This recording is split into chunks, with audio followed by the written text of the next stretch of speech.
It was long after the passing of the second shadow, when dragons ruled the twilight sky and the stars were bright and numerous, that humankind began to thirst again for dominion over nature. Their weapon was industry, and they wielded it with confidence. One by one, the mysteries of light and darkness fell before the engines of progress. Whole nations came to believe that nothing lay beyond the power of their own arrogance. Competition was fierce in those productive days. Skilled labor became a valuable commodity, and so the tradespeople of the land banded themselves together to promote their common interests and to protect their secrets. These professional societies swelled in power as their membership grew. A few, such as the blacksmiths and the clerics, acquired vast territories with private armies to defend them. Thus began the age of the great guilds, vast city-states devoted to the absolute control of knowledge, held together by stern traditions of pride and of fear. Within the span of a few lifetimes, the commerce of the world was in their hands. But not all of the guilds were equally ambitious.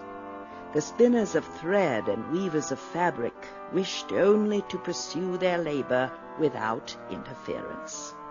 They did not involve themselves in the politics of the day and left the administration of taxes and wars to others. So the Guild of Weavers never attained the prominence of the shepherds or the glassmakers.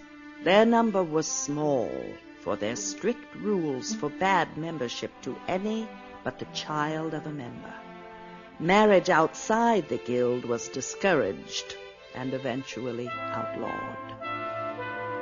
Outsiders regarded the weavers' ingrown society with distaste, yet their customs were not without benefit.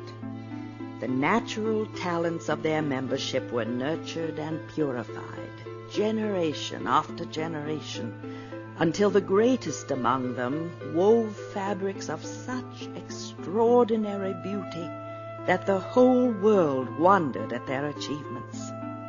Goods bearing the seal of the guild commanded a premium price, and the weavers amassed considerable wealth in this period, which they quietly hoarded. Like the other guilds, the weavers had evolved a philosophy of living based on the tools and terminology of their handiwork.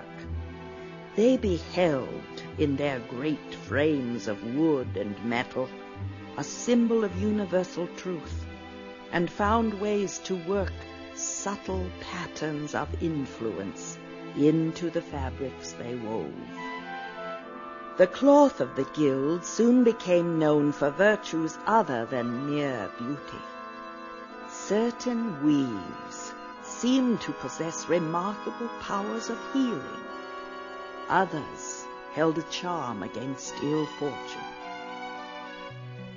In the fullness of time, the art of the weavers transcended the limits of physical cloth. They abandoned the flax and dyes of their ancestors to wield the very stuff of light and music, and spun new patterns directly in the fabric of reality. The ignorant looked upon these works with fear and called them witchcraft. Many of the guild were persecuted. A few were hanged. To protect their heritage, the weavers expended a small fraction of their wealth to purchase a rocky island off the mainland coast. They packed up their spindles and skeins and shuttles and retreated from the company of men to refine their arts in solitude. Many wars and plagues followed. Mighty guilds fell into ruin. Others rose to surpass them. The exhausted world all but forgot the humble guild of weavers, and few found reason to visit their home, an island of mystery, shrouded in perpetual mist, shunned by sailors, which ancient maps call Loom.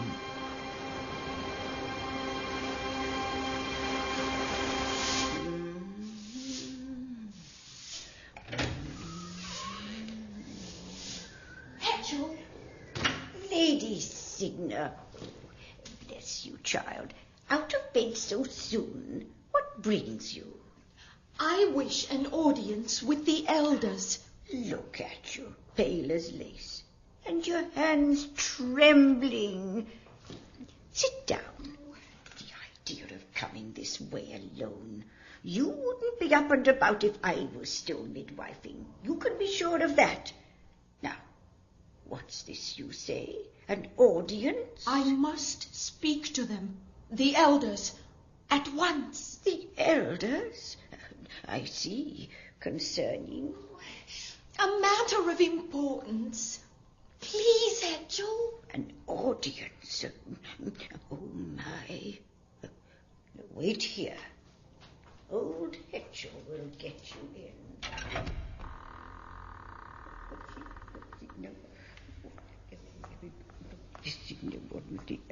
I do not remember summoning you, Hetchel. Oh, forgive me, Elder Atropos. Lady Cygna is in the antechamber. She desires an audience. Now? So late in the afternoon? The girl is not yet recovered, Your Reverence. Yet she comes alone. I will speak. Cygna. Elders, hear me. I cannot remain silent. That much is obvious. Lady Cygna, we are grieved to hear of your loss. Do not grieve on my account, Elder. Save your sympathy for the rest of the guild. I am not aware that our guild is in need of sympathy. How many more babies must die before the guild will earn your condolences? That is no way to address an elder, young woman. Is it not? Then give me the words, Elder Lachesis. Tell me how to express my anger. Anger does not become you. Calm yourself, child. Tell us what it is that troubles you so. Our seed is barren, Elder Clothos. We have lived under the rules of membership too long. Most of our children are born dead. Many that survive are monsters beyond hope. Our numbers are failing. Less than a score of us remain.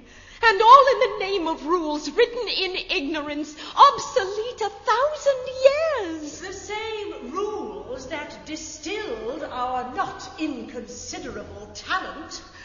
What purpose will our talent serve when there is no one left to practice it? The same purpose it serves now, Cygna. The fulfillment of the pattern. That is our only purpose. You speak of the pattern as if it were our master. But the long tapestry speaks of a time when we were the masters. Please, elders, there is power in the loom. So, it is power you seek. What would you have us do with this power? Use it. I beg you, Elder Clothos. Use the loom to end our suffering and bring life and health to our children. The changes in the pattern would be trivial. Any one of us could work the thread. All we lack is courage. Do you make this request on behalf of the guild? Or on your own behalf? Both. Cygna, it is true. The great loom holds the power you seek. It is also true that our ancestors wielded this power freely. It may be that they understood the pattern better than we, or perhaps the threads were easier to grasp in those simpler times. It does not matter. We dare not tamper with the pattern now. Its subtleties have passed beyond our understanding. It is all we can do to observe our destiny in its fulfillment. You ask for a miracle, Cygna, but we are not gods. We are interpreters. Interpreters? You are nothing but caretakers. How can you squander the heritage our ancestors gave their lives to preserve? Your pious hand-wringing mocks their devotion. Who are the weavers now, and who are the woven? Enough! I have tolerated your hysteria out of sympathy for your bereavement, but I cannot allow you to utter blasphemy in the presence of the Loom itself. You will return to your tent and forget that this conversation ever occurred. If I hear of it again outside this chamber, you will suffer the penalty prescribed to all who defy the will of the elders. Must I specify that penalty? No, Elder Atropos. Then go. And do not judge us, Cygna. Only the pattern may judge.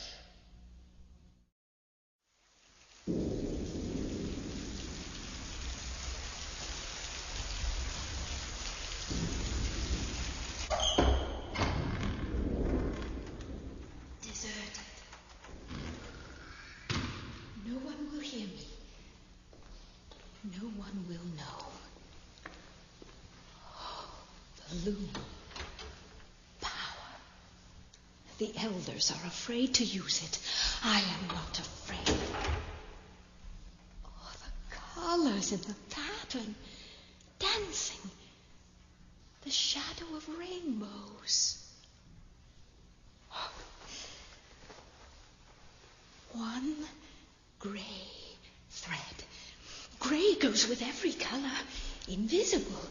No one will notice one grey thread. To work. Here's the trick. Tied to the end of the shuttle. Let the harness do the work. Throw.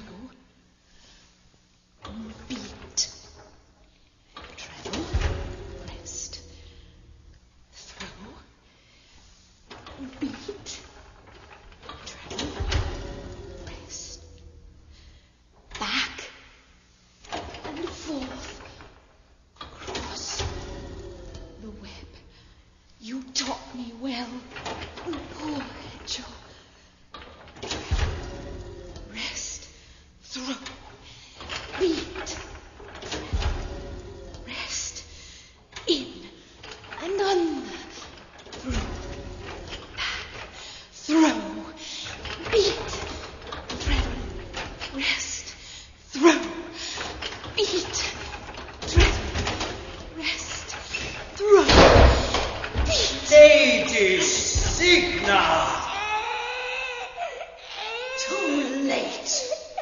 Poor child. You understand the gravity of what you have done? Only the pattern may judge, Elder Atropos. We cannot allow this outrage to go unpunished. Do what you must. This baby is alive. I am content. Surrender the child to Dame Hetchel. Care for him the way you did for me, old friend. It's the only way I know. I am ready. Lady Cygna, you are guilty of treason against the guild. You have breached the sanctity of the Loom and compromised the fulfillment of the pattern to indulge your own selfish desires in direct defiance of the elders. You are henceforth and forever outcast from the guild of weavers. You shall neither behold this child nor set foot upon this island again. From now until the end of your days, you shall wander the skies in perpetual solitude. Your mournful cry shall be a lesson to all who would defy their destiny.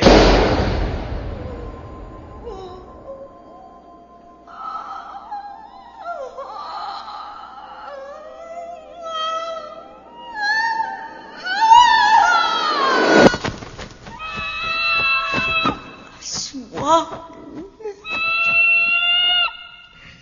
Still beautiful.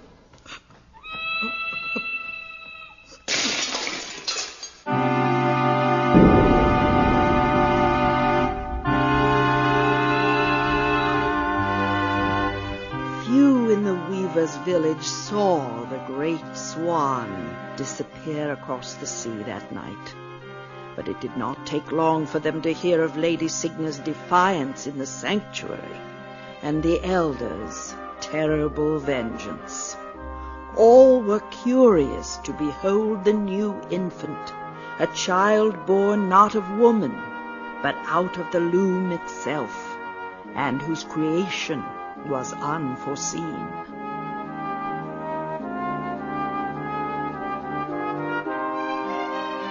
It was decreed that the child be raised outside the ways of the guild until his coming of age 17 years hence, when his future would be decided by a high council.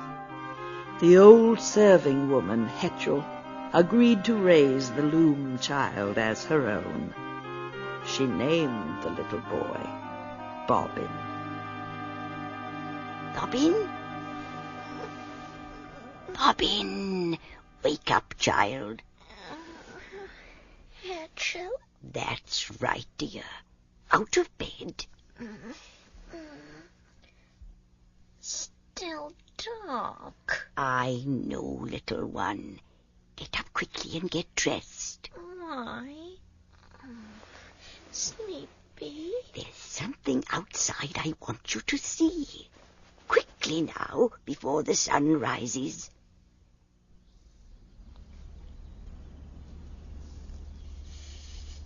Cold up here.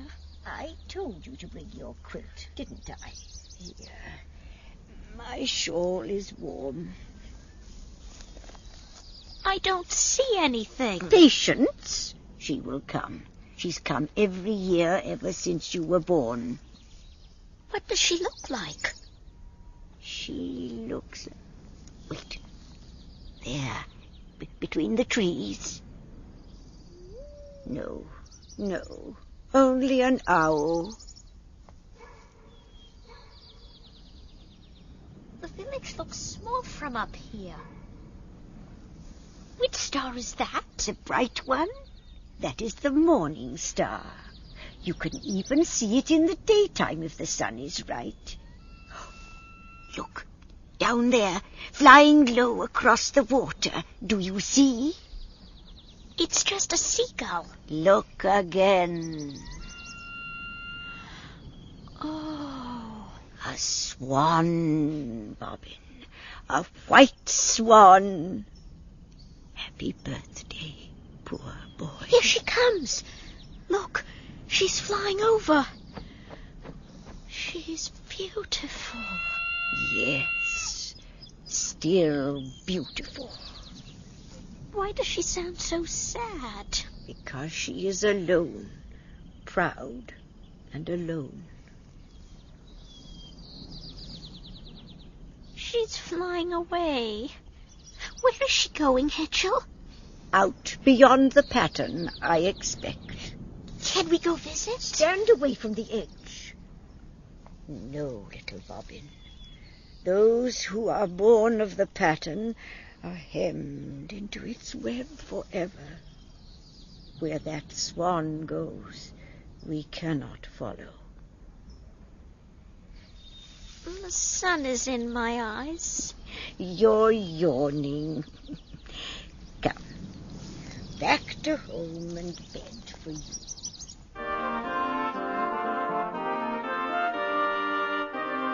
The years were kind to Bobbin Threadbare. The boy grew tall and slender, with wide blue eyes that sparkled with mischief and intelligence. Yet Bobbin never went to school. The elders of the guild would not permit it. The other children were told he was a half-wit, and they taunted him with terrible cruelty, throwing stones if he came too near. And so the friendless boy spent his days in solitude, combing the beaches for sticks of firewood, and exploring the hills and forests of the weaver's little island, until no one knew them better than he. Old Hetchel cared for Bobbin like her own son. She saw his growing bitterness and begged the elders to end his cruel exile. But the elders were afraid of Bobbin, and not without reason. His unexpected birth had thrown the pattern into chaos. Year after year they watched with growing apprehension as shadows of apocalypse spread across the web in the loom. Bobbin's thread was weaving its way towards a destiny of overwhelming consequence. The pattern was disintegrating. No one knew how to stop it. The elders never told Bobbin who he was or how he came to be. They prayed that Bobbin would be unable to fulfill his destiny so long as he never left the island and never learned the ways of spell weaving. They did not suspect that Bobbin's education had already begun.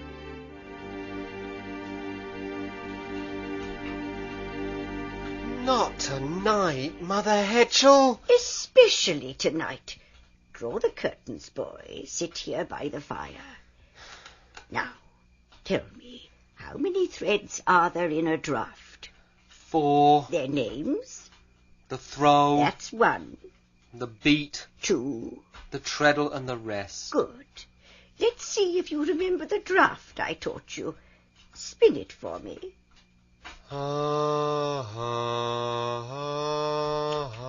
Pity.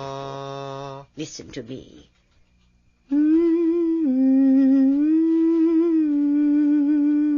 Now you know what the other boys do in school all day. I guess I'll never learn to weave. Rubbish. Do you suppose every weaver starts out with a golden throat? It takes years of practice, years. How long do you suppose the elders have been weaving? Nearly as long as I have, and that is a very long time indeed. But where do I begin? You begin with this. Do you know what it is? No. This is called a distaff. Our ancestors used a distaff to spin flax into thread. We use it to spin music and light into threads of influence. Show me. Hold the distaff in your hands, like this. Don't be afraid. Now, spin that draft I taught you again. Just the first thread. Flat. Spin it again, dear.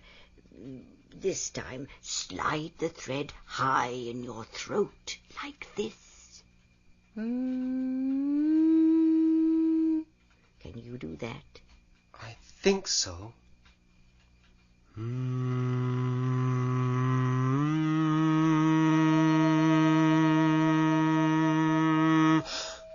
It's glowing. It's telling you when your pitch is correct. Try the beat and treadle threads.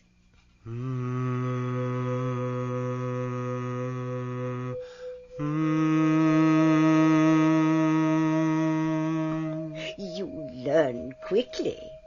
What happens if I spin all four? Let's find out, shall we? Let me shut this first.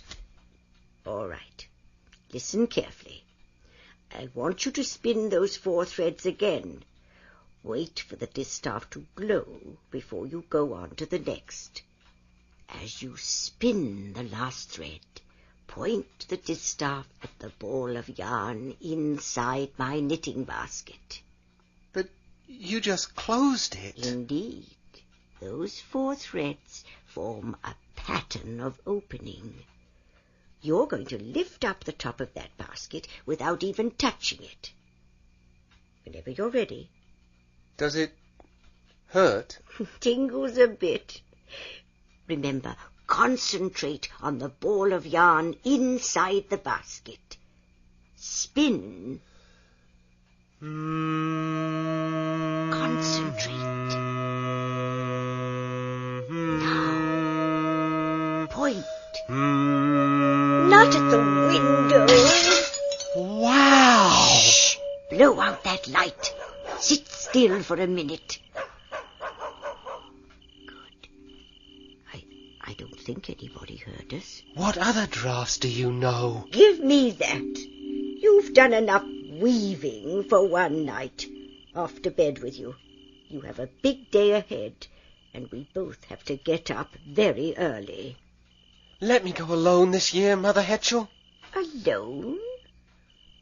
Well, I suppose you're old enough. Go alone, Bobbin. I don't mind staying in bed late this time.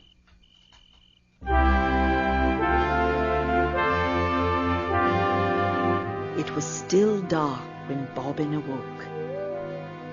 Quietly, so as not to disturb old Hetchel, he slipped into his warm grey robe and stepped outside into the chill before dawn. The climb up the cliff path was steep and dangerous in the darkness. Only the waves crashing against the rocks below broke the stillness. Bright stars twinkled overhead. It was still half an hour before sunrise when Bobbin reached the top of the cliff. He sat down beneath a crooked old tree and leaned back to wait for the 17th visit of the great swan. In less than a minute, he was fast asleep.